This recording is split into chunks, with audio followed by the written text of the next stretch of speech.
just like. I'm gonna have to look it up because I don't know that record. I mean that jazz bounce, that shit hard. I might want to agree. Let me see if they got it on. I might have to go buy it if they don't have it on iTunes. You don't know them joints? No, I know Silent Murder. I'm talking about. I didn't know. You what don't know Purple? I don't know Purple. Nas, Apple Music, Nas, Purple. It's on here too. I know. Let's add it to this because I get to delete it. Because before if it's good, I'll go with shit. it. It was some mixtape shit before. That shit's in my brain. Yeah, it's on Purple. It's on Purple tapes too. Purple. But then he put it on the Lost Tape shit. I mean, not Purple tape. It's on Lost tapes. Yeah. It was on some mixtape shit, and he put it on the Lost tape. Yeah, I had the bootleg. And I played this shit. I just don't remember this record. When the bootleg came out before what was that? It was written. The bootleg that had Project Window Cinema Window. I had that bootleg. That was the one before. Right at home playing that. Woo. Yeah. I was like, damn, this shit crazy.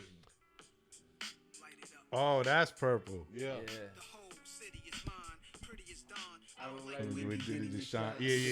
Right there. Yeah. I see. I wouldn't know by the title.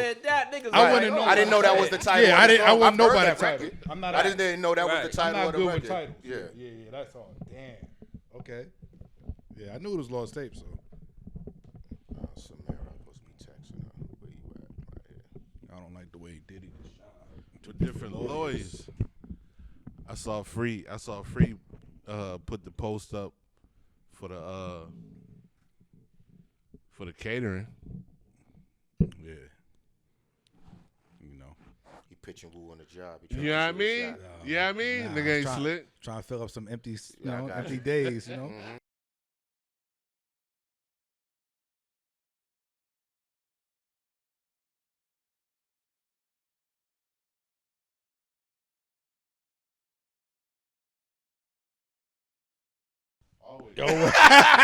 Always.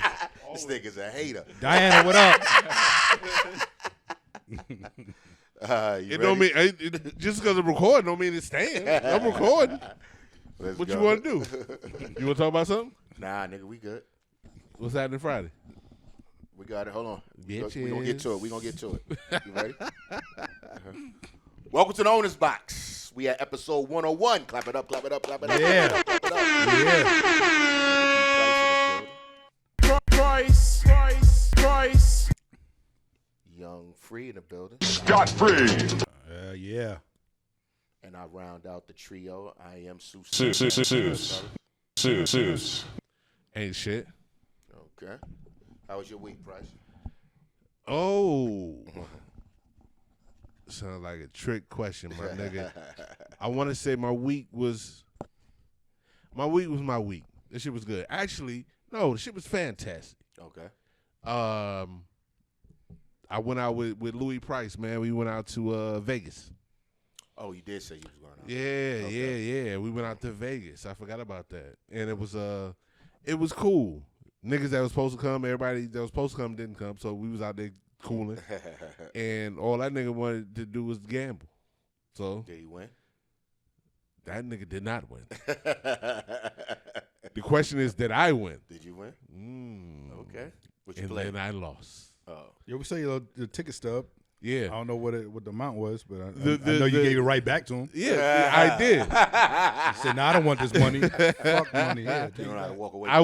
I won, cooled out for the day. Then we went back the next day. And I'm like, if I did it that day, I can double up. I can do it again. That's how they got you. All day. So the first day was roulette. Okay. Roulette? Yeah, with the spinning shit. Yeah. Roulette. Uh-huh. My pop said, put 25 on black. And I was all right, always. That's what you and Wesley Snipes said. So I'm going to put 25 on black. And then Lulade said, play black 28. What did I hit? Black 28. Okay. I got like two something. And then I was like, oh, I'm cashing out. I cashed out. And then I had a $20 bill left because I took $100 out. $20 bill that I had left, I put it in the slots. These were penny slots. and I'm playing, and I'm just hitting. This shit is hitting and hitting and hitting. I'm like, oh, shit. And I was up to, like, probably about 180 or so, 160, and then kept playing. And then I cashed out probably about $70, $80 after that. And then the next day, feeling myself, I did it yesterday. On Black 28. Look back with Black 28. I did it yesterday, nigga. Bitch. I'm doing it again on you hoe ass niggas. And so the last post that I had a receipt of 10 cents. Had a receipt of 10 cents. But it was cool, man. Went out there, and it was wild because when we went out there, not realizing that the fight was that weekend. Right. So we left Friday, and then the fight was Saturday. And I was like, damn. So we had missed the weigh-in and shit. We could have went to the weigh-in and all that. We missed that. Oh, okay. Wanted to go check the Usher shit out, but Yeah, I'm about to say Mars out there. yeah, I'm not paying $300 to see Usher. Is it 3? The tickets I was looking at was $3. Who, DJ Mars? No, Usher. Oh, Usher, yeah. I They mean, start yeah, at DJ, 3. Yeah. No, they didn't start at 3. For this one was 3. Oh, yeah. That's other shit. It's like $1,000 seats Yeah, and all that. so- And they had tickets for the after party or some shit. He had like Yeah, a party yeah. afterwards.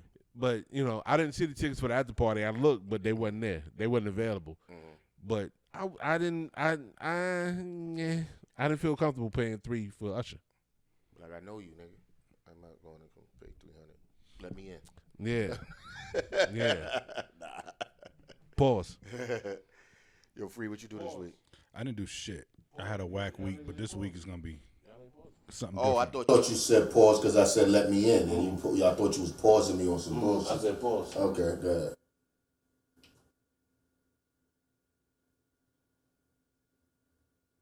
Now you good. Okay. I missed one.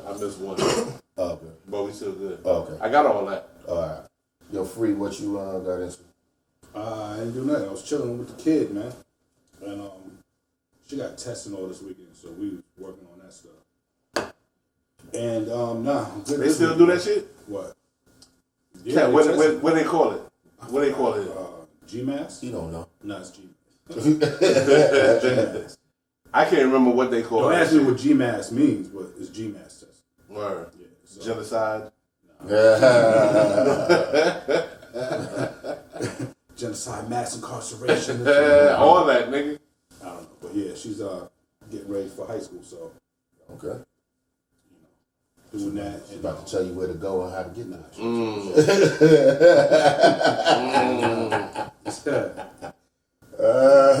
but this weekend I'm in the streets, man. I'm in the streets this weekend. This weekend or this week? This weekend, Yeah, we got outside. a battle We got coming battle up. rap- We battle rap shit got a coming lot of shit going on. This nigga birthday. Yeah. Shit. Shit about to be. It's a lot.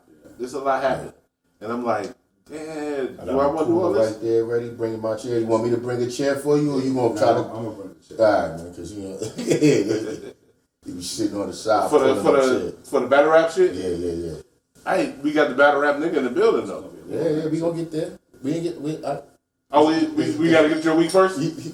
We can skip all. Fuck your week, nigga. Fuck my week, nigga. I'm not gonna say yeah, nigga. I actually had a busy week this week. And Did then, you? Yeah. Okay. Yesterday I was in Evans, Georgia. Where? Evans. It's going Why? towards Augusta. Why? Genuine. And Genuine out there with Tony. And, They did a show out there yeah. in Evans, Georgia. Evans, Georgia. Same thing I said. I was like, Evans, Georgia? Okay. What is Evans? But it was packed. Everybody, it was an outside thing. I'm sure it was. What the fuck else is happening Yeah. in Evans, Georgia? Conjunction function. Junction. Junction. function. Shut that freaking shit down. Them niggas was killing it. Yo, the country shit be wild. My family is country as shit. And I don't remember who it was. This is some country shit. I want to say Boosie or some other niggas. But the club we went to, it had like a liquor store attached.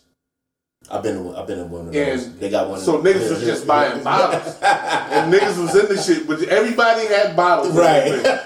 And this shit was hot as fuck. This shit was wild. Like, country shit I'm for it. I'm all for it, man. I'm all for it. So them niggas, the conjunction, them niggas shut that shit down. I love that shit. And then I left right before Tony got on. I didn't see Morris Day. I didn't stay for Morris. Wait. Morris Day? Wait. Morris So Day Tony was there. Wait. back together? What the fuck was this lineup? In Evans? Yeah, it was Morris Day was saying headlining. it. It was 80s versus 90s. So it was Conjunction Junction, SOS Band, Raw Bass, Genuine, Tony, Morris Day. What the fuck? Yeah, I saw nothing about this. yeah. Why you ain't? Why I you ain't? posted. If you said you did, you did. I posted it. If you said you He did, you posted did. it I like missed a colorful fly. I see Yeah, it. you can see it. He posted it. Nigga, that lineup is stupid. You had to zoom in on it. I tagged everybody. You seen the names. And I had a whole freaking reel with Morris Day doing the freaking Oh, I didn't see that. Yeah. Doing the bird? That lineup is stupid. Yeah. Okay. So I left right after G went. Tony had just got on stage and I left. If I'd have went with you, we would have stayed because you were Of course. fucking Morris Day. Of course. Of course. Niggas say, we're not leaving before Morris get on here. Not at all. I am black and you are white. And I thought he had did a farewell tour, so I didn't know why he was on there, but yeah, he was on Morris there. Day? Yeah. Nah, Jerome was there? I don't know, I left. I God left when, damn it, I boy. said what's up to Tony when they went there with Raphael. He was there. You said what's up to Tony or Raphael? I said all of them. Actually, Dwayne is my nigga. None of them niggas is Tony. I know none of them. I know what you was talking about though. But so I said what's up to Dwayne first, and then Raphael came over and I said what's up, and then we was chilling. So I left right after. I left when G finished, and we headed back to the A. But y'all came straight back. Yeah. You didn't want to stay in Evans. No, there's an after party at the Doubletree. You telling it's wild people out here. All these niggas. Everybody, nigga. Shit like Rosewood out there. That's a sundown time. You gonna make all these people come? They ain't gonna shut this Doubletree down. Especially if they genuine there because my nigga DJ Capone from New York. He was DJing for Raw Bass. Mm-hmm. So he was over there talking to me. He said, "Yo, y'all staying at the Doubletree?" So I was like, "Nah." I said, "We headed back to the A."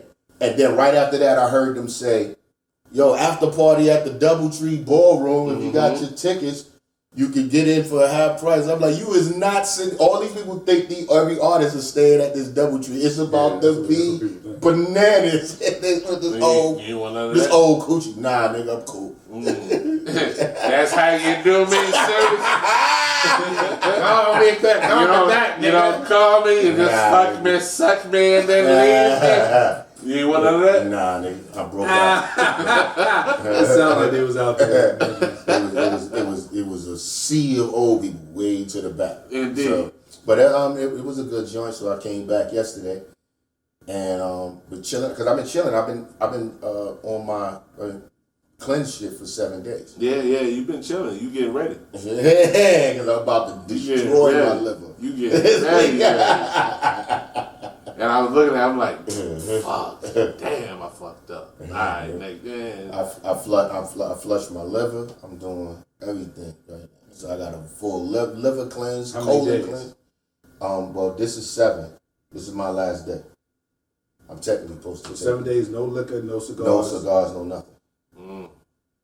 Yesterday was a test because I was at the show, but they didn't have cognac, so I was cool. So I was like, yeah, I don't really, I can avoid drinking vodka, but if there was Douce there, I would have drank it. Y'all niggas love, nigga, fuck with y'all in the section, man. Y'all niggas love some vodka, man. That's Case. Yeah. That nigga drink vodka. I don't really care for it. I drink it if it's there. I drink with the signs, beer, liquor, and wine. I drank it. I drank it if it was there, but that wasn't my choice. I was like, that's what you want, nigga? Okay, fuck it. Let's go. Grey Goose. Absolute. Right. So yeah, so this week is gonna be crazy. So, but like my last week was, I was chilling, trying to get my mind and body right. Indeed. We was in I forgot where we came from the last show, but we was there for 2 days. I know that much. It's just then we wound up coming here. Indeed. So, and we got a guest today. Yes, sir. Introduce yourself, sir. Oh, what's going on, man? SunNY, you know what I mean? AKA Sun is out on all social media platforms. What does SunNY stand for? Son of New York. It's spelled SUN, capital N, period, Y, period. All right, where you from? Rochester, New York. Okay. Yeah. I got that, actually that name came about over at the world famous Royal Peacock one night when I was out here doing an open mic. I wrote my name on the sign-up list and I spelled it SUN, capital N, period, Y, period, but really only meaning for it to be pronounced Sunny. But the MC of that night, you know what I mean? He was like, yeah, next on stage we got SunNY, AKA Son of New York, and he said it, he said it himself. When he said it, I said, ooh, we got it. Get that. Get that. It was just like Nike did. Okay. But yeah, that's what you know what I mean? So I was always signing my name like that just to put that little on it, on any, you know what I mean? On the open mic list throughout the A. It's like a Nietzsche. There you go. Is it a Nietzsche? No, it's Sunny. No, it's why Nietzsche the clothing. That's not what it is. That's why I like to ask New York niggas. Is it a Nietzsche? What the name? The clothing how you pronounce it? That's not how to pronounce it. That's how New Yorkers pronounce it. How you pronounce it? It's like Anise or something like that. I always said it. No. I heard niggas say he nice. I heard a nigga say NYC. NYC. Is that supposed to be NYC? I never knew. The EN was supposed to go together. It Like might be. Yeah. They say it was supposed to be NYC. Whatever, New York. And niggas always say Nietzsche, but then I seen niggas say, no, it's NYC. And I was like, oh, word. Mind blown. I remember they had a documentary on TV about it. That's right. That's NYC. But he was like, nah, nigga said a Nietzsche. Anybody try to throw a little something on and try to make it fancy, so like you can raise the price. Target, nigga. It's Target. Yeah, so you can raise the price. Nah, nigga. But no, that shit threw me, and I was like, oh, I never looked at it like that. When niggas said NYC, I was like, oh. I never looked at it like that. I always said a Nietzsche until somebody told me, I was supposed to be NYC. I was like, man, so. Yeah. So the people that don't know you, let's go back a little bit. Yes, sir. How far back? Way back. Back in time. Let's go back as far as when they first got to know you. Where did you pop up from? As far as like in Atlanta. I'm talking about period. Period. Where did they see you from the first time? I know where I first saw you. Right. That's what. Yeah. Oh, so back there. Okay. Well, yeah. So, for the masses, we could say they first time seeing me was on 106 in Park. Right. There you go. That was the first time. Who did you slaughter on 106 Park? Oh man. Forgot his son's name. I don't even know. I mean the most memorable person, because he popping to this day, is Terminology for the most part. Terminology. Oh, word? I didn't see that one. Terminology from Harlem? Nah, Terminology from Boston. Oh, Boston. Okay. Word. I didn't know that. Yeah. I'm about to Google the nice too. It was the first cat was from he was from Mount Vernon, I believe. Future, I think his name was, or something like that. Okay. And I really don't remember too many other people by name. You was the first one they retired. Niggas don't matter. Yeah, Niggas ain't out of dead. They ain't out of fuck them, get them out of here. You was the first one that they retired, right? Nah, Poster Boy, and then I think Jen. Poster. I forgot Poster Boy. I Yeah, Poster's from Oh, yeah. Okay. I think I was just probably like, for the moment in time of 106 in Park, I was probably, because everybody always say that like, you was the first one to retire, right? And technically I was just the first one to get a chain on live on TV. Okay. You know what I mean? Rockefeller style. Word. That's what I told JD. I said, you should come out Rockefeller style, give me a chain on TV. That nigga was like, sound too bad. Yeah. 106 in Park. Let's talk about free. Let's talk.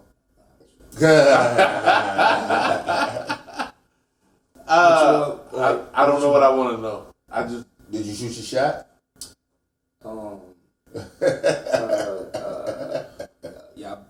Hell yeah. Look, I'm not afraid to unload my clip. I'm a true believer and go after what you want in life. So thank you very much. But it wasn't like no aggressive shot. You know what I'm saying? I really, because I was trying to seize my moment on TV. Mm-hmm. Yeah. But she finally came around. I think probably week So I think it was the third week or the fourth week. My man from Rochester knocked somebody out after one of the tapings. Ooh. Right inside the studio, like walking out from filming, he knocked somebody out.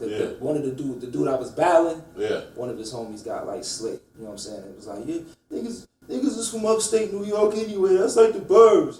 My man was like, all right, man, cut that shit out, man. Your man lost. He was like, nah, you niggas was from Rochester. And they linked him up against the wall. So that was my first encounter with Free on some like, oh, Sonny, get over here. And I'm gonna make sure I tell the security. So I was like, I took it that far. She was just trying to know me and keep me out of the trying to get you straight. Sonny, come back in this room. Exactly. Close the door. Yeah. You was there, Free. Pretty much. You know what I mean? I was like, nah, I gotta go see about my boy though. You know what I'm saying? But yeah. See, that's in his. You seen Dust to Dawn? Remember that when your man with Tarantino? Yeah. Fuck Tarantino. When he had Shorty in the room, he was like, "Yo, remember what you said to me in the room?" And she was sitting there like, "I don't know what you." He imagined the whole thing because she was like, "You want to eat my pussy?" But that's not what she said. But that's what he heard. So when he said, he was like, "Yeah, bet." And then we got in the car. That nigga turned around and he was like, "Yo, remember what you said back there? I can do that for you." And she was like, "Huh?" that nigga imagined the whole shit with Free. She was like, "Close the door." That's the lights out. And put my titty out. And nigga was like, "Yeah, nigga." But yeah, then the last taping was the first time she ever came and got me. Cause like they used to make us all sit in like this room. Like they used to make me sit with like the people that was gonna be in the stands. Mm-hmm. And like the last taping was the first time she ever had them come get me and bring me upstairs ahead of taping and shit. Okay. You know what I'm saying? She put it back room and was like, yo, you know what I'm saying, you was pretty mature throughout this whole ordeal. Like you was a lot different than any other, you know what I'm saying, battle rappers that we had up here. You said I am. I was like, yeah, from Rochester, baby. We just a little different, you know? A little more thorough around this thing. Because I guess it was the fact that I remember the second week taping. I think I had talked too much because somebody said something to me after the thing, but like it was too much back and forth corresponding with AJ, and I guess they not really used to that. You know what I'm saying? So I literally remember somebody coming up to me and be like, "Hey, kind of keep the conversation to a minimum." Mm-hmm. You know what I'm saying? Nigga, I'm being interviewed. I'm on TV. Nigga. Yeah, like you asked me what happened over Christmas, and I'm like, yeah, I got some ice, a fur coat. Yeah, they want them quick answers so they can keep it moving. Yeah, and I remember looking at I remember that situation, and even his face kind of being thrown off because I asked him back. I said, "Why? What you got for Christmas this year?" And he was like, "Up." That's not in the prompter. You know what I'm saying? So, he said, "Read that." Yeah, read that. Yeah. Right. I was trying to get that nigga a job. Right. That's what's up. So it was before that or after that did you smash Free? Oh, it was she came to Atlanta this one time, right? And she had hit me to come through to the hotel, but I was out of town. No cap. That's what's up. Yeah. I don't know what was gonna happen, but I was out of town. So fast forward past 106, you meet JD. Nah, I met JD during my battle time on Hot 107.9 with Cocoa Brother show. Okay. But Cocoa Brother, I forgot about him. Yeah, Cocoa Brother, E.T. was on there. I remember E.T. Ty Uno was working there. This cat named what's my man name? He go Taz. He go by I think it's president of ATL or something like that on Instagram. You moved down here already by then. I got here in 04. 04 permanently. Okay. I tried a couple times. You was in and out, and then I finally realized, like, you know what I mean, I couldn't keep going back to Rochester just to get a couple of dollars and try to move here again. I was either gonna stay or go. Okay. And that was in 04, and I got here Super Bowl weekend, and like that following Friday I was on the radio battling, and it's crazy because the timeline, I retired on 106. 2005, 04. No, I mean, I retired February 4th, 2005. And then I retired off of Hot 107.9 like the following, like that same Friday. Okay. And I had never lost a battle since I got on 107.9. You know what I'm saying? I took 2 months off because I got frustrated with all the I'm about to get on shit out here. You know what I mean?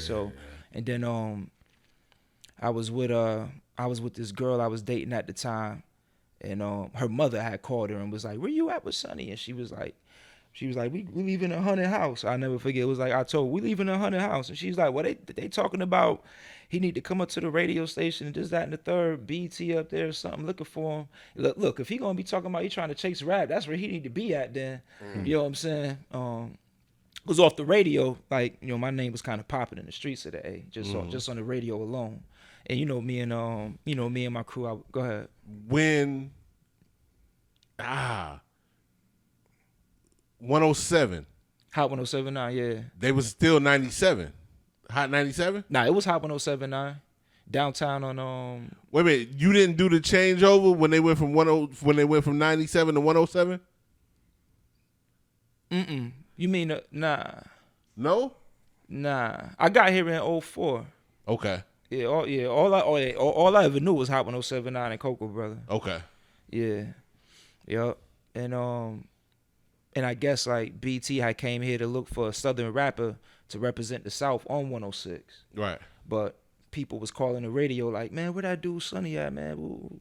So when I got back up there that night, I had to battle the dude that had kind of been winning in my place since I didn't show up. Mm-hmm. Is he doing anything today? The dude that you battled. What was his name? He was from off Auburn. Reggie P. I remember Reggie P. Dark skinned kid. I remember Reggie the game P. came and signed him at one point. And I haven't heard his name in a long time. So Reggie P was but up there. Now that you say it, I remember his Jay name. Young was up there. Y'all familiar with Jay Young? Think he like acting now? I remember Reggie P, but I don't remember the other cat.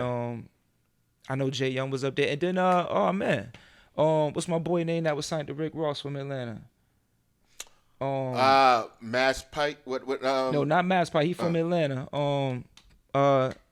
Name start Pill. Pill. Oh, Pill. Yeah. Pill was up Pill there. sound familiar. I think I remember. Yo, it's so crazy. I just remember all of them because that's like, you know. Mm-hmm. But yeah, it's wild. But yeah, that's who was up there. That you battled all three of them. Yeah, crushed them all back to back. Nice. Back to back. Back to back. Yeah. And then, like I say, people from Atlanta was calling like, "Nah, man, y'all gotta let folk from New York go ahead and represent the A. He been holding it down like crazy." You know what I'm saying? Like I said, I hadn't been up there for like about 4 or 5 weeks. You know what I'm saying? But they still maintained my crown because nobody had beat me. So, and then that was the third time 106 Apart asked me to come on the show though. And the only reason why I went that time because I was gonna be on TV on Christmas Eve, and I knew everybody in Rochester be watching. You know, like not just Rochester, but I knew like everybody involved in hip hop would be watching 106 and Park on Christmas Eve, and I was like, if anybody's gonna see me for what I'm worth, it's gonna be that night. Yeah. You know what I mean? Oh yeah. So that's really why I did it. Like I said, I was kind of fed up with the whole meeting all these niggas in Atlanta. You about to get on? And I was like, man, these niggas is getting rich off 62s back home. I'm out here broke. Talking about I'm about to go back to the block. You know what I mean? So then, when? So JD came on the last signing, or so you asked me when did I? So yeah, when did that happen? Yeah. So one night I'm coming out of Visions. I remember Visions. Damn. Yeah, I've always been a car driver guy, right? So one summer I'm in a barbershop in Rochester and I'm reading an article about the Phantom. Long story short, I know the Phantom got an umbrella in the back door. So me and my man Breeze, God bless the dead, my man Cujo, you know what I'm saying? My man Breeze, Cujo, my man Champ, my man Jermaine, we used to go out every Thursday to Visions. By this time, AG knew who I was because of the radio. I used to always tell people, "Yeah, we gonna be at Visions this following Thursday." You know what I'm saying? So before I knew it, my name, people at least was starting to put a face with the kid that was rapping every Friday. And then that night, I told my man Breeze, I said, "Yo, when we come out of here, we gotta know who driving that because it was an off-white Phantom, like a tan Phantom Park. That's the first time I seen one sitting outside the club, and I said, whoever driving that, we gotta know who that is tonight. They could get us where we trying to go, like, you know what I'm saying? Because that's back in the days you're looking to get a deal. And I'm out here rapping at open mics, trying to get a deal. A few weeks before this night, what had me hyped is that we had did an open mic at Red Train out in Marietta. Y'all remember Red Train off Cobb Parkway? Well, the Brat used to host an open mic out there. Word. And the Brat, she was the host that night, and I had freestyle, and this, the Southern dude got up there and did a whole song. but people started like saying my name even when he got off, you know what I mean? And all I did was rap over, I was rapping over Memphis Bleak, Round Here instrumental when I would do open mics out here. And the Brat came back on stage and, you know, dude said something slick. He put like $500 up. We put like 300 up and I battled him. You know what I'm saying? I guess the Brat went back bragging about me. I only tell that story to fast forward back to the club night. So the Brat knows about me, fair to say, right? So we go to the club that night, come out the club, my man's talking to whoever's driving the Phantom. Just so happened is Big Bob, who's JD's head of security from St. Louis. Right. Yeah, so it was Big Bob. And my man calling me, yo, and I turn around and I look, I said, oh shit, this nigga's talking to whoever's driving the Phantom. I just want to see the interior. You know what I'm saying? So we get back. So I walk over there and he like, yo, this my nigga Sonny. He's like, yo, son, go ahead. Nigga not trying to hear me. And that usually meant start spitting. So I start spitting. The whole freestyle is about me carjacking Bob just for the umbrella. Just for the umbrella. Yo, yeah. Because, you know, like my freestyle is you know, my freestyle sharp. You know what I'm saying? And all I had to either do is give myself the mental content or somebody throw me some work. You know what I mean? That type of freestyle. You know what I mean? So I started freestyling about the Phantom and I mentioned how it's an umbrella in the back door. And that's how I ended it, right? And so Bob got out the car. He ain't even know. Open the back door, pop out the umbrella. He like, damn. Then we had two copies of this record that I had recorded over a Jay Hen. You know Jay Hen, the producer? Ended up going to like Aftermath and, you know, one of them Dre understudy people. But his name was Jay Hen. I recorded a record with a Sam Cooke sample for Long Time Coming. So that was kind of my first little record that we was playing, right, for people. So we gave him a copy of that. And then that Friday night, we got the intern Taz. We gave him $100 at Hot 1079, and he got Cocoa Brother to play the record before we battled that night on the radio. You know what I'm saying? So the record played like at 6:15. The battles happened like at 7. So when I walked in that night, the station crazy for us. You know what I mean? Oh, your record crazy? And I died. You know what I mean? We coming in with the Remy bottles. We burning down the parking lot. So that Saturday, Big Bob called us and have us meet him at the 50-yard line in College Park. Okay. Right. And me, Breeze, my man Malario drove out there. My man Malario had a black GS. So I would always drive the GS for the look. You know what I mean? Like, this is our thing. You know what I mean? So we pulled up, had a great meeting with him. And in the meeting, he was like, you know, he told us what he could do. And he was like, y'all, you keep doing everything you doing. And, you know, I do what I do on my end. And, you know, before then, you know, hey, come meet me at JD Studio. So, you know, we'll pull up, you know what I'm saying, and hang out at JD Studio, just hanging out.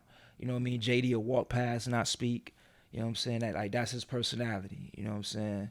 You know, we'll speak, then he'll say what's up type shit. But, you know, and, you know, that's where we met Nelly at. And so it'd be nights, you know what I'm saying, Bob would call us to come hang out with him at Visions and shit like that. Or, you know, he started, you know, I met Pharrell through Bob. You know, he had me in the room with Pharrell. God bless the dead. One of the illest meetings he ever had me in was with Shakir Stewart. You know what I'm saying? Shake, man, rest in peace of Shake, man. That's had to be one of the realest people I met in the game and only known him for a short time. Like, you know, I definitely blew him away in a session freestyling over beats that he had. And he told me, like, yo, we about to sign this dude from Miami named Rick Ross. So it'd be like a year before I could do anything with you. You know what I'm saying? But I fucks with you, whoop. And from that night forward, every time we seen Shake, man, real quick, I'm in Oakland visiting this chick during Thanksgiving time. And we going to this club. The club made me take my fitted back to this one. Niggas was wearing blazers with Timbs and shit. You know what I mean? So I got the fitted on, the blazer. Blazers and Timbs. Blazers, Timbs, jeans with the white V-neck. You know what I'm saying? I'm in Oakland. And I try to go in the club like that to do like no fitteds. So I'm like, damn. So I take the fitted back to the whip. I don't really got no cut. So I'm kind of tight to walk back. As I'm walking back, I see Shake and Too Short. And Shake like, where you going? I was like, man, Deuce, I got to take my hat back to the car. And Too Short like, you know, dude, he like, yeah, man, it's my nigga Sonny from Atlanta, man. Well, he a New York nigga, but he and then this nigga cold on the rap. You know what I'm saying? Telling Short dog. And Short say, man, fuck that nigga at the door. Come on. So imagine being with a bitch in Oakland, for the, you know what I'm saying, for the first time, kicking it with her, and nigga, she thinking you about to walk back to the car to put your hat up, and nigga, you come through the date, tell her and her crew, come on, bitch, we was short dog tonight. You know what I'm saying? Word. That's the first time I ever saw a Christian perform together, and that probably the last time. But they was the last time ever. Yeah, they was in there singing "Full of Smoke." Full of smoke, nigga. Yeah, so like.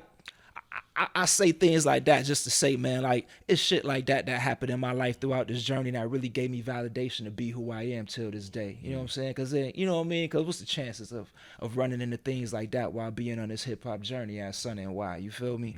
But that's how... So fast forward to back to your whole question, nigga. We had we got the radio, we got the song playing on the radio. Long time coming. I'm killing niggas. Now it's like it's about to be fall, like the fourth quarter coming up, and you know niggas telling me ain't no deals given out in the fourth quarter and all that shit. So to keep it, so you know Bob kind of slowed up fucking with a nigga. Like the last thing we did together before the fourth quarter was he flew me out to Vegas to celebrate his birthday with him. You know what I'm saying? So, you know, I definitely took that to heart. Like, okay, he definitely fucks with me. You know what I'm saying? But it definitely slowed up in the fourth quarter. And then, like, you know, one night we in the car driving and, like, JD started talking shit in the radio. Like, yeah, this nigga named Sonny, killing the radio. I got my crew up here. And that's when he had Slim. Remember, he had the kid Slim from Queens, real skinny cat. That used to run with Bart, and you had T Waters. Shout out to Bart and T Waters and them. They was over at So Def, and he let them niggas freestyle. That's when he had the show right before Greg Street on V103 So Def Radio. You know, so he threw that out there, and you know, he invited us up to the station that night. You know what I'm saying? So we went up there that night and met him. And now, mind you, You came up there with an apron on. Who, You me? about to cook these niggas? Oh man. Hey yo, man, listen, man. Yo, listen, come on, man. Should have Like, pulled up there with pots and pans. man, What you doing? I'm about to cook you, your man over there. Look, I don't pulled rap. up. Shut up, I pulled motherfucker. Look, I pulled up like Tupac with the Red Wings jersey on, hanging out the window, man. You feel me? And but you know, that was his first little like hint, like, okay, like, you know, I know you've been in my studio for sure. You know what I'm saying? And, Right. And I see you really out here making a name for yourself. But still, things slowed down. And I was gonna say, are you the only New York dude that he was fucking with? But you said you had a dude from Queens. he had a couple cats that he was and I Okay, believe so- Slim did a lot of writing for like Bow Wow albums Slim and stuff like Slim that. was on. What was he on? He did a song. He did something they released, right?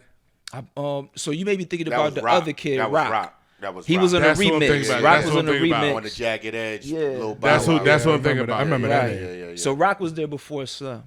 You know what I mean? And but so the you know, me and JD, you know, as like I said, I disappeared from the station for a second, and I was in the studio. Then I had cooked up this record that I got from Don Cannon. Don Cannon gave me some beats, and it was what's my man name that was working with State Property? Chad West. I know Chad. Chad Okay. West. Yeah. Chad West. Yeah. Chad West is dope. Legendary Chad West, man. So I was over recording at Zach Studios, you know, but I used to run into Cannon and then when I would go to the Cloud9 office, you know what I'm saying? And Cannon used to slip me beats. So I had this beat for Soul of a Hustler, which is, you know what I mean, my, you know, legendary hip hop record by all means. Cannon did that? No, Chad West did it. Okay. But I got the beat from Cannon though. Like Cannon gave me the CD. Okay. You know, Philly Boys, you know what I mean? Yeah. And so I had that record, and JD had got wind of it, you know what I'm saying? Because we had gave it to Bob, or we gave Bob a copy of the CD, and I never forget, man. JD spent like 30 minutes playing like the first 8 bars. You know what I'm saying? But by this time, I had already did 106 in Park, and like I say, 106 in Park came through at a time when, you know, it was the fourth quarter and they was really looking for somebody for their Christmas season, but they wanted somebody from the South to represent. But it just so happened to be me. And while I started burning that down, I remember Bob called me Christmas Day and was like, man, Pharrell called me and was like, man, why would I let you go on TV and do that? Like, that could hurt your career. You know, I remember telling him, man, tell Pharrell he don't know what he fucking with. You know what I'm saying? This is what I do. You know what I'm saying? Like straight up. You know Why'd you go and do 106 in Park? Yeah, you know, like why would okay. you let an artist that you out here shopping go do battle rap? All he gotta do is lose one time and he loses his whole career to a degree. Okay, gotcha. It's like a sports player getting injured. You know what I'm saying? Like who gonna want to sign you after you got an injury? You know what I mean? Because it's, you know, I guess what it's called, like, you know, reputation damage or whatever. You know what I'm saying? But like I say, I went on 106 in Park kind of knowing that at the time my damn self, like, damn son, if you lose this shit, you might as well get ready to go to college in Atlanta. Sign up for one of these HBCUs. You know what I'm saying? But I knew my freestyle capability whenever I'm in the ring. You know what I'm saying? Like my shit is, you know, I had this little thing growing up. I used to tell niggas I'm nicer than KRS-One with a freestyle. You know what I'm saying? That's all I ever knew until I was 13, and I was recording records at 9, whole records, hooks, three verses, not fucking up, all on content, all on topic, off the top of the head. You know what I'm saying? Before it was popular to say that, because I didn't know rappers wrote raps until I was like until like 93. You feel me? Like I thought that shit was all off the heart. I just didn't know rappers wrote raps, to be honest with you. As much as I love music casts and all that, I just didn't know that part, because I jumped into the studio without a pen and a pad, and you know what I mean. I remember producers in Rochester being like, "Yo, you gotta clean that up," and I'd be like, "All right," like scared about the studio time and shit. "All right, man, give me 10 minutes." You know what I'm saying? I go sit there and write the shit down fast and critique whatever I had to critique, just because they want, you know, that's back when they was telling you to do doubles and shit. Okay. So that's when I said, man, fuck doubling. I'm gonna ad lib what I can ad lib, and that's what we doing. You know what I mean? Because if I don't tell y'all, it's fire. But you know what I mean? Same. And Soul of a Hustler was the same thing. And I got Verse of the Month in Source magazine for that. You know what I mean? That was a one take freestyle that never seen paper. You feel me? It was just the way I was feeling. My man Breeze tried to get me to record that record several times, and I just kept saying, nah, man, I ain't ready for it. And like I say, I was at that point in Atlanta where I was tired of meeting with niggas and niggas trying to sell me dreams and shit. And one night, man, Biddy had called me to come to the studio, and I took that record over there, and niggas put me in like this little studio where it was like, you know, niggas, like several niggas could watch me and shit and look at it. And, you know, I was kind of tired of that, like, you know, tired of the back and forth with them too. And I just kind of gave niggas a piece of my heart, like, man, I don't know who y'all think I am. I'm not no desperate nigga out here looking for no record deal. Like, I'm from Rochester, my nigga. Like, this is what I'm only 7 months separated from this life on this record. You know what I'm saying? And that's and that shit that shit is legendary. You know what I'm saying? Word. Okay. So what you think went wrong? Me being from a city that has no celebrity recognition when it comes to hip hop. Niggas from New York, you know, calling us country and saying not even from that, but we can get to that. So you want to finish that? I'm talking about what went wrong with you and JD. That's what went wrong. Oh, that's what went wrong. Oh, that was all part of it. Okay. Yeah, hell yeah, that's a part of it. Yeah. I saw something on your, I want to say YouTube, and you gave a reason why you think it went wrong, or you said something. I don't know your exact words, but you said something like karma. Yeah. And that probably was like your reason for. Yeah, I mean, cause I'm a spiritual person. You know what I'm saying? I definitely, you know, I definitely studied knowledge of self from the nation of gods and earths, and that, and, you know, just the thought of the black man being God, always gave me a sense of responsibility in the bottom of my heart with life. And like I say, my street life, I wasn't the most honorable dude in the streets, whatever that's supposed to mean in the streets. And I just felt like the things that I took away from niggas who might have had love for me, or from niggas that didn't have love for me, you know what I'm saying? Maybe, you know, that was God finally spanking me after not sending me to jail or making me get shot or shit like that. Like taking your dream away, or taking something that. Yeah, like, you know what I mean? Like, you know, I put myself through real serious conscious choices, leaving the streets. Like I said, I tried to move to Atlanta a couple times, and when I finally left, that was probably one of the hardest times in life, you know what I'm saying? Not knowing how to get no money every day, and, you know, working at Moe's and shit like that. You know what I mean? I had to put my ego aside, and I put myself through that, showing improving, and then my dream come true. And then it's like, you know, I kind of double back on my devilishment early in my career, and I think that was my spanking. You know what I'm saying? Like, like damn, like you really hard headed, you know what I'm saying? And I fake got you out here, but you hard headed, like your father would do. And so I ended up getting jammed up in the studio session with Parlay. Red Dogs ran up in it. You know what I'm saying? I did I had to sit on Wright Street for like 2 months. You know what I mean? Because I had to get all types of powers of attorney. Parlay from that group. What's the name of the group? Franchise Boys. Okay. Yeah. So I got jammed up in a, you know what I'm saying, in a road in a crazy felony case with them. And his, one of his, somebody that was involved. And it was just, that was my first time ever getting caught in the spot, period. So I really was, you know what I'm saying, sitting on Wright Street like, man, you get your whole life away from the streets, just become a rapper and still end up getting caught up on some bullshit. You know what I'm saying? So, and I, at the time, JD was dating Janet, president of Virgin. So I'm in jail thinking I'm about to have a Tupac situation, and to really, niggas ain't want shit to do with that. They's gonna bail you out and sign you and get your orders. And get I thought they was gonna bail me out in time for the BET Awards to fly me and Parlay out. Niggas sitting in Wright Street watching the BET Awards, man. Niggas in jail like, damn, show them that don't love y'all, folk. Man, here with all these real ATL niggas, and niggas, you know what I'm saying? And it was a hell of it was a hell of an experience, and and shout out to the niggas on Wright Street though, cause it was official, like, you know what I'm saying? It was definitely love, and as any time in jail you learn something, you know what I'm saying? But that was a hell of a night though, watching the BET Awards on TV, and niggas got free Parlay shirts on, and no free Sunny shirts. No free Sunny shirts. You know what I mean? I spoke to my lawyer. My lawyer talk about they asking where the chain at, and I'm like, damn, yeah, G, it was real shitty, God. So I came out of jail really feeling like Pac on a different level, like, man, fuck niggas. You know what I'm saying? Like, damn, niggas let me sit in jail for 2 months, like, but again, and then that's your relationship with hip hop, right? You know what I'm saying? Like, that bitch is crazy, right? In a sense of common sense. So the rapper. So then I had to sit back and realize, like, damn, the rap game isn't like the crack game, man.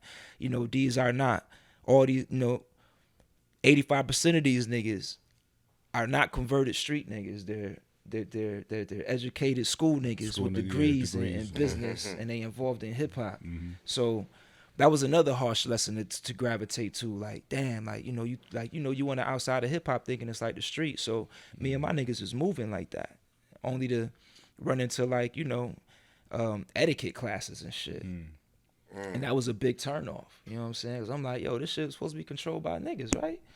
Y'all got us on eggshells, cause the white execs got y'all on eggshells. Like, it just became something whack to me, and that's why I say, being from Rochester, not having no celebrity influences, people from the city kind of always, have it, and no pun intended to anybody from the city, but if you from New York, y'all know, they know what they said about upstate. So I was the first person from upstate to ever get a major record deal and ever had that exposure, minus the DJs from the town that put their bids in and went to the city and made their hip hop trips and all that. The pioneers ahead of me, like G Nice and Jazzy and DJ Green Lantern, DJ Grand Imperial, DJ Big Reg, Wiz the Wax Cutter. All the DJs from the town was the ones that was closest to hip hop than any other civilian. And then comes me. Like, our radio wasn't even really trying to do nothing for the talent in the city. So I just come from one of them places, and then I come here, and I kind of stun niggas. And the only thing that I'm missing is being able to say, I'm from Brooklyn, I'm from the Bronx. You know what I'm saying? I'm from Rochester. And niggas is like, well, what's that? Listen, New York niggas don't like each other. So but just, but I get it. Like when you ask what was it? Because even between me and JD, I remember being at Funk Flex, and Funk Flex like tried to go there, and I kind of, I stopped him. You know what I'm saying? I remember JD had dropped it to his sidekick or whatever, kind of like, almost in shame, like damn, like this the other battle I'm gonna have to fight. Not only do I gotta break a rapper, but also gotta break a nigga from out of nowhere. You know what I'm saying? Got you. So, Okay. So, Corey Bethel had us meet once. Corey Bethel. Yeah, the female. We was mad at Cheesecake Factory. I'm trying to see the timeline if it was before or after you was locked up. We met at Cheesecake and Buckhead. Yeah, she was trying to get me to manage you, and then you got missing. So I'm trying to see if that was the reason why, because I hadn't heard from you then. Was that between that was in 04? Nah, that was after. That was probably in like, I want to say 11. 11? Yeah. Yeah, so that would have been when I was kind of back and forth between here and LA. Okay. Yeah. Because I think you had said you had just got back in town, because you was telling me about the No ID joint. The studio session with him at with JD No Studio. ID. Yeah. Yeah. It was like that line he came up with, and you just took off from there. It's a joint you did with No ID, but you say he came up with the first line, and then you finished it. Right. Yeah, And, no, yep. Yeah, so I just remember, because I was like, yo, he got missing after that. And then she said she hadn't heard from you either. But I used to see you out all the time in Atlanta, or we would bump into each other in clubs, and it's just coming through. Right. You and you don't be deep. It'd be like you and one other person. Oh, yeah. Always. Yeah. What you call Havana Club or any other of the joints, I'd see you in passing. Right. And then she finally said, yo, when she mentioned you, I said, yeah, I know who he is. I see him around. I don't think he knows me, but I see him around. She was like, yo, she want to manage, he needs management. And I was like, all right, just have a meeting. And then we met at the Cheesecake Factory, and then I didn't see you again until today. Wow. Damn. Hey, yo, that's crazy. That's crazy. 11 to now. Like, That's crazy. yo, where you been? I want to say like, I want to say 11. I wasn't ready 11. for It that. may be a little later than that. It may be like 15. Well, I could definitely say around that time it was a lot going on. Just you know me, I became a father in 07. And I was juggling a lot. That's enough right there. Right. Shit. Like I said, I was staying in LA. I was flying back and forth. Shout out to my sister, who's a flight attendant, man, for about 20 years now. But she kept me on her buddy pass, on her companion pass, I should say, for over a decade, just so that I could actually keep pursuing my dreams and doing the things I was doing. Okay. So that allowed me to have a crib in LA. I was staying at Hermosa Beach, and so.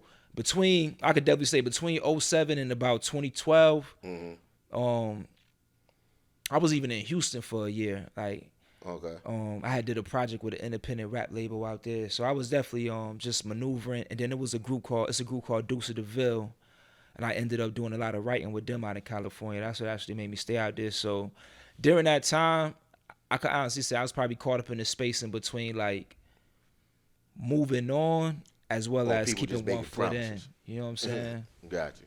Yeah. So what are you doing now? So I mean, present day, I mean, you know, I've still been releasing projects. My last project that I released is called Lyrics and Libations. Project before that, I believe I released is The Life and Times of Joey Dell, and then before that is a project called 40 Acres and a Low. And I got a record with Conway on there, Conway the Machine. 40 Acres in the Low is probably one of the best projects I've put out in recent years of my career, as well as with the last following two that I mentioned. Okay. And we'll get to some other current things later, but for the most part, musically, I had to fall back I had to readjust my creative side of doing music and realize that we was in a different time as music is moving. So I could definitely give credit, you know what I'm saying, to my boys like Griselda, you know what I'm saying, the West Side Gun and Conway. How did you meet them? Y'all familiar with Chef Dread? There's a record called Chef Dread, and then Chef Dread is actually Conway's best friend. Okay. So Chef Dread, aka Electricity, who's also an MC from Buffalo, he used to cut hair in Rochester in the mid '90s, at his cousin Keith barbershop. So that's how I met Malek, and that's how I met Conway through Malek. When I first got my deal, they both came out here to Atlanta, stayed at my crib for a couple weeks. Me and Malek took, me and Conway and Benny projects over to So Def and all that, you know what I'm saying? So my thing about getting my foot in the door from upstate was always about wanting to see somebody else foot through the door too. So it's a cat named from Toronto named Apple's World. He used to have a spot in Little 5 Points called the Swag Garage, which is like a hip hop store. And he know Malek and Westside Gun and them very well because Toronto and Buffalo was next door. Mm-hmm. So at the Swag Garage is the first time I believe I've ever met Westside Gun and the first time I ever heard him rap. I remember telling him that he rapped like a catalog. You know what I mean? Excuse me. And there's been current footage running around. My man Just King had a show called On My Hip Hop Ish. And there's an old freestyle of Conway going around before he was shot, rapping in front of a garage. And that's actually footage from that location. Okay. Because we used to host freestyles up there with DJ Shaolin used to DJ. You know what I'm saying? And my man Just King would do joints up there. So that's how I met them. I met Malek. I knew Malek and Conway for years. And of course, you know, that's how Benny and Westside Gun fall in place. Okay. The house that he started everything at called the 5. You know what I mean? I used to pull up over there and, you know, visit Malek and, you know, so that's how my relationship got acquainted with all them. You know, more or less for the same fact that we all from Rochester and Buffalo. You know what I'm saying? Okay. We all knew each other before Atlanta, so to say. You know what I'm Okay. saying? Me and 38 Special used to freestyle together, and I'm a couple years older than him, but, you know, like after school type shit in downtown Rochester. So we used to spar together in ciphers and all that. So, and the way that niggas rapping today is the same way we was rapping back then. You know what I mean? There's really no change. And so that's why I say with my career, it was, you know, things just, people come around. You know what I'm saying? I mean, till this day, you know, even early in Westside Gun career, you know, niggas still had to go through the whole being from upstate shit and having to show and prove. You know what I mean? But it's just a different day and time. And, you know, needless to say, if it wasn't for upstate, you know what I'm saying, niggas wouldn't even really be doing this hip hop shit how they are today once again. Yeah, because when we were doing that shit, you was doing shit here in Apache. Yeah. Apache was one of my other places where I came and laid my foundation down as far as open mics. Yeah. Catching bodies in there whenever I could. I got the clips. Yeah, we need to see them clips, man. Yeah, my man said he got the receipts out. There's no jive in my talk, you feel me? Yeah, but yeah. Were you looking to get on with Griselda? Like, I mean, paperwork-wise? Nah, never, man. I'm just happy that, like I said again, like being the first one thing I've always wanted was to see the rest of us come through because I knew it was more of us that did it. But like, if they are willing to sign you and get you back on your... Yeah, definitely. I would rock out with. Because I didn't know if you let it go completely, like you just done, or you just putting out projects. Nah, like you know, before like being around Westside and seeing how the magnitude that him and Conway was releasing music, you know, that kind of catapulted me to, you know what I mean, put a battery in my back just like it did, you know, hip hop in general. And it's not like I was too far going in between projects when I did 40 Acres in a Low, but you know, that's really how that whole feature garnished and everything. You know what I mean? Like me and him having talks, like, you know what I mean, if we're gonna rap, you know, I call it a retreat, right? So I took a trust retreat in like 2019 to 38 Special House. You know what I'm saying? And Special has an open door situation for hip hop. So us growing up like that, I took a trust retreat to his crib, and I remember playing him the record with Conway and a couple other records I was gonna surround around it. And you know, when he kind of said it, like, you know, it's different now. Like niggas just want to hear us rap, son. And if we gonna rap, this is the greatest time for us to rap because hip hop just want to hear niggas rapping. Niggas don't want to hear hit records. Niggas don't care if the project ain't that one project. You know what I mean? As long as you got 3 to 5 records surrounded, 3 to 5 good records surrounded by another, you know, a total 7 to 10. It's a win for hip hop because niggas just want to hear you rap consistently, and we those type of MCs where you drop a beat, a nigga can rap. Yeah. So, you know, he put it in my head like, you know, niggas don't really gotta be putting. Not that niggas ain't putting they all into it, but as artists, we don't gotta overthink what we creating because that's the hold on to music because I know niggas used to hold on. Nah, I ain't gonna drop I probably shit. got like 4 catalogs of music you gotta still let that shit people go. ain't heard. You know what I'm saying? And you know, again, like, you know, that's something that Westside and Conway kind of showed us. Like, you know what I mean? Like niggas drop projects 2 months apart. And we sitting back in the beginning like, damn, these niggas dropping joints every 6 months. And then before you know it, it's like, well, damn, maybe that's the level, that's the high level rap that we are. So maybe we need to give it to the people like that and stop overthinking what we giving them. You know what I mean? Yeah. So And you know that to me that's growth as an artist, because you know we come from an era where you know we used to rappers dropping, you know, we waiting for Nas' new joint, Right. like you know a year and a half or a year, and that's just where we come from. Where in a year you done recorded 80 records, you could have gave these people 10, you could have gave them 7, you know what I mean? So and that's what hip hop is on now. So that's what we on. So did you put your pen down for a while? I've never put my pen down. Say that again? I've never put my pen down. My pen is never down.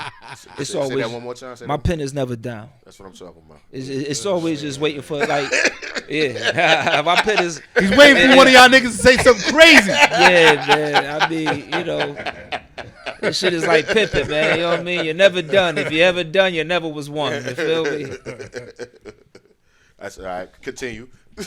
You know, for me, it's just always about, you know, the only thing that's, you know, it's still about the moment, the right beat. I'm actually working on a project right now with this producer that hit me up out the blue. He been a fan for years, and now he a producer, a beat maker, and he sent me like 7 joints, and he like 6 for 7 on the first email. And I'm like 4 records in, you know what I mean? So, you know, we gonna line something up, and, you know what I mean, it's looking like Book of Daniel 2. You know what I'm saying? Because, you know, I've been writing. You know, I got some ill shit to put out. So, You ever thought about jumping on the RBE stage or the Smack URL and all them? back on the battle wave.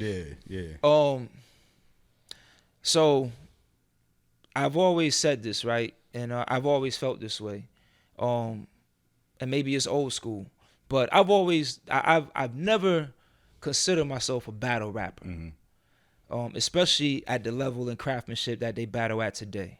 Them niggas do research. They take months. Yeah, I came into I came into hip hop at 7 years old, freestyling over Beastie Boys instrumentals and break beats. You know what I mean? So I developed I hone my skills in ciphers as a cipher MC. In a cipher, of course, it get competitive, and that's what spills you off into battling and shit like that, or going head to head with cats. So I've done battles in Rochester growing up, for sure. Legendary battle. I once battled this crew called the Timberland Foundation. Shout out to my man Raz the Ripper. We went back and forth for probably like an hour. You know what I mean? And The Timberland excuse me. Foundation.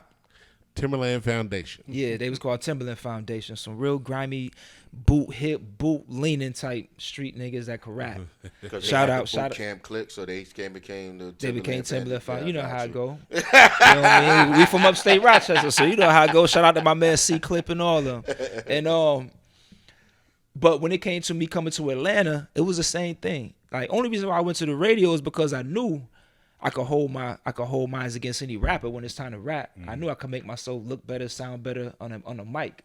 You know what I'm saying? Like, more flavor, more style, and I could really freestyle to where whoever's around could relate to it versus a nigga that may prep they shit and just sound nice. Like I remember battling on what's that nigga from Illegal, Jamal. I remember battling Jamal in Buckhead. Yeah, I remember Jamal was down here. Yeah, I don't know if he still is. And I was just rapping it. I saw a nigga at a gas station in the Gator. Yeah. He ran up on me, and I was like, nigga, I know who you is. What He he was was trying asking for change? Yeah, he's trying to tell me some shit. Yeah, I think he came out of just came out of rehab or something. I saw a video on him. He was on the martyr. Yeah, this was before I moved out here. This was like 2000. This is like 2000. Yeah. Because I remember I wasn't 21 yet, but I was out here. Yep, coming out the club in Buckhead, some niggas was rapping. I jumped in the cypher, and next thing you know, he jumped in, and I'll never forget. He was like, nigga, rap something red. Yeah, rap something red. And my man was like, yo, this nigga's killing every last one of you niggas out here. Like he don't gotta do that. The reason I asked, because you mentioned, I hear his name all the time, my man. I'm thinking it's the same dude, Bart, which is John the Don's brother, right? Facts. And that's what I was trying to say, that, you know, I don't know if John was down with So Def or... No, John was a young boy. I remember Mook was down with them niggas at one time, because I used to see Mook in the So Def John van. used to mess with Bow Wow. He used to write for Bow Wow. But I used to see Mook in the So Def van. I'm pretty sure. Yeah, Mook used to hop out of their joint. You know what I'm saying? Driving around here, going to Walmart. He used to be in a Rough Rider van, too. That nigga Mook used to be all over. Oh, yeah, okay. So, but yeah, I've never... Harlem shit. But yeah, that's why I say you have it in. I'm not gonna say I wouldn't step on those stages. Yeah. It's just truthfully, that's not your passion. And this is already like a shot at the whole shit. But like, you know, I don't like how niggas Say battle y'all rap. niggas is trash. Like, you No, know, they don't. It's not a. You don't like the When- prep. Nah, when them Free niggas crazy. got prep work. When we used to battle, you rap till you finish. you rap on like Off you the know, top. impulse Off the top. off the top. You And know what I mean? go. Like, you know, And I don't care if you was killing nigga. If you run out of rhymes, you lost. and like niggas struck, and like, you know, Niggas used to rap forever. they It don't delivery really be matter. like the same. You know what I'm saying? Like everybody, you know, this just pop, things lock, niggas drop, things cop, and I was, you know, I'm like, all right, you know, That works for you. Yeah, that don't make no sense. But you know, I boo niggas on the man. Boo, nigga. This shit is trash. Yeah, because I was thinking, I was like that. They know who you are. So if you step on the scene, right. that's what I was thinking. Like, He would have to learn how they battle. Yeah, now. yeah, it's different. It's Yeah, it's different. You know what I'm saying? But I do, you know, I love the sport though. Like, and that was the thing about being on 106. Like, That's you how know, your boy got caught up. That's how Cannabis got caught up. He didn't understand. They came there with a book of rhymes. You know what I'm saying? Like, yo, I nah, got see, I 30 don't pages see. of rap. I think see that's what they say today when they market stuff you don't understand, you can't explain. That's, you know, I'm not gonna say as a mental was a illness, Cannabis but fan. They as an like to MC, look- sit there, listen I don't to even Cannabis. see how you brought yourself to do that. Like, I don't, you know, because I love Buckingham Palace. Like, I think that album is he's one of the most remarkable lyricists, writers in the game. And to come to a battle like that, something just wasn't right. You know what I mean? You know, but I would, you know, yeah, I mean, shit, you know what I mean? If it's the opportunity and niggas is rapping, I'm always here to rap, baby. Okay. I'm always like, that's, you know, that's my driving motivation. Like, that's always been my thing. Like I say, like, you know, when I was at 106, I felt like Michael Jordan. Niggas, I remember niggas asking me, yo, we need to hit 5 battle raps before you go on TV saying our name. I'm not saying your name. I'm saying my name anyway. Nigga, like, you know what I mean? Like, what you, like, 5 battle raps, you bugging. I don't write battle raps, my nigga. Like, what am I about to write about? Who I'm about to write about? Right. You know what I'm saying? And I remember AJ every week, man, I hope that, man, this is another off the top week. Come on, man, stop asking me that. Right. I'm off the top every time I come here. You know what I mean? I may put together 2 bars while I'm sitting in the crowd before I go on stage. And that's only because y'all finally announce who I'm battling. Cause like we used to sit in a room together, and you know, whoever I'm battling, they don't watch me all week. I don't even know who it is. You don't know nothing about they these sitting here niggas. staring right at me, and I don't even know it. So I didn't get this know who I was battling until they announced their name on TV, and I look over and be like, oh, all right. That's how I came up with the terminology bar. You know what I mean? Your nose look like you could sniff a half a brick. You know what I mean? No pun intended, but you know what I mean. And he came with a whole joint. You look like a short sized JD. If you would could get a date with Beyonce, some wild silly shit he said. And I remember listening to that whole battle, like, oh, this nigga watched my whole shit, wrote this, prepped it, memorized it. So I came back second round and was like, man, you got a nose that'll like it'll sniff half a brick. You know what I mean? Like, fuck out of here. And the crowd went crazy because they could relate to it. Like, this nigga nose is big. You know? crazy. And so that's what I love about battle rapping. You know what I mean? Like he said, you know what I'm saying? Like Sue said, the whole prepping and doing research on where nigga moms live and school you into, like that shit is kind of like corny. Like, Pull out a picture. Yo, this is your mom's, right? Yeah. Like, yo, where you get that picture from? Yeah. They be getting too deep. a little too animated, say like a Busta Rhymes. You know what I mean? Okay, so what you got coming up? So I'm about to open up a New York style deli. You know, I've been on my health and hip hop wave for a while now. Shit started while I was touring. You know what I mean? I just saw myself getting out of shape, getting crazy with eating, and I had a show in Boston. Instead of going to the hotel with niggas, I took a run along the harbor, and I started a brand called Sucker Free Athletics. You know, which is like I say, you know, my thing is putting health in hip hop. Just showing people that, you know, we could drink all the yak, smoke all the reefer we want. But at the end of the day, you know, if you know, in order to have this longevity or wealth and health, you got to do something. Yeah, I saw you doing the burpees on the page. I said, fuck that. Facts, you feel me? Shit. And you know what's crazy? I Like, did. like when social media first came I around, can't. you know, I was posting shit like that, and you know, it wasn't really a hip thing to post your workout and show that you could cook. Like It is niggas now. wasn't really doing all that shit. Now that's the thing. That's like, it. That's all niggas doing. You know, let me show you. It's almost like hip hop got to a point where it's like, let me show you all the square shit I do, just show you how cool I am. You know what I'm saying? Like, you know. So stuff like that, you know, but I got that, and that spun me to opening up to that helped me learn how to self cook.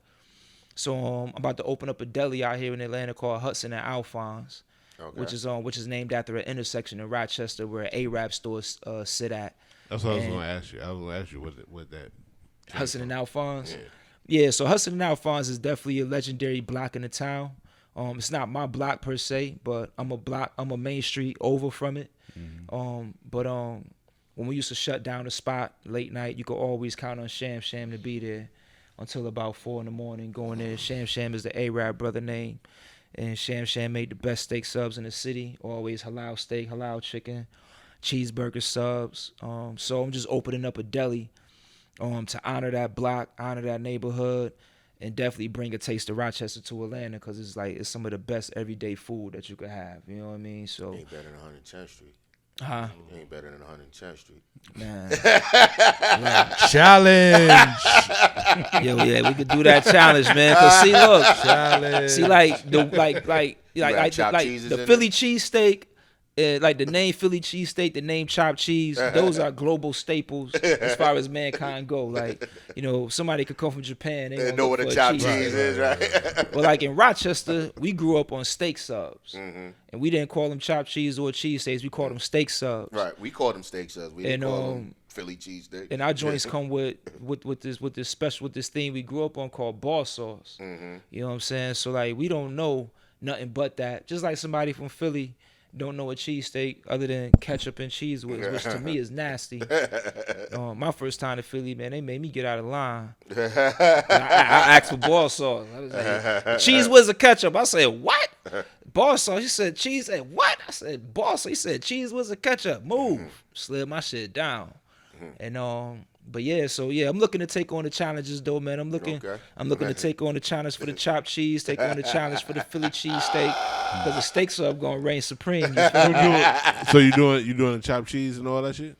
Yeah, it's called Uncle Frank's chopped chicken. You know what I'm saying? Uncle Frank's chopped cheese. So you know, mushrooms, peppers, onions. Exactly. Saute it ahead of time, and then we lay it on a bed of kale, light spread of Miracle Whip, and we hit that thing with the bar sauce while it's on the grill and after. Wrap that boy up, yeah, man. Yeah, it's the truth. And I got a wild caught salmon sub. I got a great extensive menu. Okay. And I'm also building a calisthenic park behind it. So it's really gonna have that whole New York vibe. And once y'all get full, go out there, go get some dips on. Word, you know, we gonna have a challenge. You know what I mean? You do 20 pull-ups when you get here. You get 20% off your sub. You feel me? That's dope. That's dope. Yeah. So we're gonna have a nice calisthenic park. I'll be paying full price. Some barbarians gonna come there and put you out of business. Right. What you a one hand? The bartenders. Yeah, the bartenders. Right. One. Yeah. Super Shout out full to Giant. The Giant and the bartenders. Yeah. They're like, yo, I ain't got time for this shit. Yeah. Yo, you get 20% off. How much it cost? I pay full How much price. it cost? I'll give me full price, yo. I'm good. Right. Sheesh. One-time challenge. Oh, right. That's what's up. So, I mean, are you open now? Like, do you have a spot? Yeah, we located moving at around? 300 Milton Avenue Southeast, 30315 Atlanta. Like, 5 minutes from Atlanta Zoo. We a block and a half away from the southeast side of the Beltline. Right off of Hank Aaron Boulevard. We got a great location, man. The neighborhood's loving it. You open now? Yeah, so this is my first. We do So I know y'all was. Okay. I know when y'all started the show, y'all was running back y'all week. Okay, right. So this week for me consisted of opening up every day consistently from 10 to 2. Okay. And then coming back from 5 to 9 just to let the neighborhood know that we here, we functioning. Okay. So I call it those soft opening hours. You know what I'm Okay. saying? Until we get going full fledged. But we've been rocking, man. They've been loving it. You know what I'm saying? Okay. The city been pulling up. The neighborhood that's surrounding the area been coming through and showing us big love. Okay. Yeah, nothing been in that building for 50 years. So remodeled the whole brick and mortar. Put a lot of my royalty money into it, and I'm looking to get it back. You know what I'm saying? Okay. Speaking of royalty money, I just want to say how quiet this nigga Seuss is right now. Oh, because because of the game. Because I'm being quiet because we on a podcast. I'm not even. You was real quiet in the third quarter. Nigga. You ain't say shit. Mm-hmm. It's a 7-game series, Playboy. We gonna win anyway. We winning. We winning in 7. Nigga. So now that You see the battle of the jerseys that over just here, proved right? that it's going If to y'all game didn't notice, 7. That's all we Wait, just. this you was said- all intentional. You say y'all winning in 7? Yeah. That's what's up. Yeah, we went in 7. You see it, Ewing, Jersey. Yeah, that's what I'm talking about. I came in from the supermarket earlier. I forgot to get trash bag. That's why I did Instacart and had them bring me some trash bags. So, yeah, that's it. I wasn't going back to the store. Right. They got people for this. So, There's services out there. right, nigga. there's services out here to do all that. So I pull up, and then I say, "What's up?" to the nigga. The nigga said, "Don't talk to me. Talk to me tomorrow." I'm not paying attention to where this heat is coming from, and then I look. The journey. Oh, Right. this. So I said, "Oh, I'm gonna go change." Had a whole different outfit on. I'm like, "Oh, I got jerseys too, nigga." Oh, so you ain't even had that No. on to begin with. I was like, "Oh, this is what we on. This is the type Oh, of he time showed up we to the on." house at that type of time. Oh yeah, Came in with the bullshit. we going. But look though, he heckled me all footballs because he a Dolphins fan. I'm a Bills fan. Fucking Bill. Them So y'all you niggas know. is mortal enemies. Yeah, exactly. Exactly. That's why when I got out of the car, I said, "Damn, you really bought this Miami." All day. He said, "Football I'm a season, Giants basketball fan, season." I Don't said, matter. "Oh, this nigga here." Don't matter. Old Thurman Thomas looking ass nigga. Don't matter. I know I use the Bills on Tecmo Bowl. There we go. Bills in Chicago. I never use the Giants on Tecmo Bowl. Thurman Thomas ass. So, Price, where can they find you, my dude? Shit, you can find me right here, son. Find me right here. Fucking the Owner's Box. Owner's Box Live on YouTube. BPrice954 on Instagram. Late September on YouTube. BPrice954 on Cash App. You gave me on, what's the other shit? Venmo? Venmo. All these. Are you getting any donations? Because I mean, since No, I'm not. okay, I was like, hold on, if you getting some Shout shit, shit out like 'cause I don't shout them out. Right, Yeah, I was like, yo, hold on, you getting cash for this shit? I'm not getting a donation. All right, Period. just checking. I just want to let niggas know in Just case pocket watching. they felt that way. They one felt like doing it. They can holler. You're free where they find you, Playboy. At the Real Scott Free on IG, of course, the Owners Box Podcast Live. And we're on Twitter at DA_owners_box. Seuss, where can they find you at for game 1? Shit, right here in the owner's box. Yeah, the bitch. Garden. Take At the this Garden. L. Whatever. Take this L at the Son of garden. New York, where they can find you, Flynn. Yo, they can find me on Instagram at this is Sunny. Sunny spelled SUNN_Y_. Abbreviate that New York thing. And where's your spot at? My deli is located at 300 Milton Avenue Southeast, 30315, and you can find that on Instagram at Hudson and Alphonse. Alphonse spelled ALPHONSE. Hudson and Alphonse.com as well. And we are open Monday through Friday, 10 a.m. to 2 p.m. And we come back for the evening hours from 5 to 8:30. On the weekend, we there from 10 o'clock till sunset. Sunday, we are not around. You need to pull up there on one of Got these the motherfucking, Saturdays. Come through there. Yeah, we got to come through. Yeah, got the motherfucking European Yeah, we got house. the project benches outside too. Hey. You know what I mean? With the table. So you can definitely come prop up on the bench. And I like to let you know it's a bring your own bottle atmosphere. You know what I mean? Get you a sub and enjoy yourself. Got a European house for you niggas. You catch me at Suster Connect on Instagram. Of course, the Owner's Box. The Owner's Box _podcast on Instagram and the Owner's Box Live on YouTube. Just follow us, click, like, subscribe, share. And this is episode 101. It's 101. 101.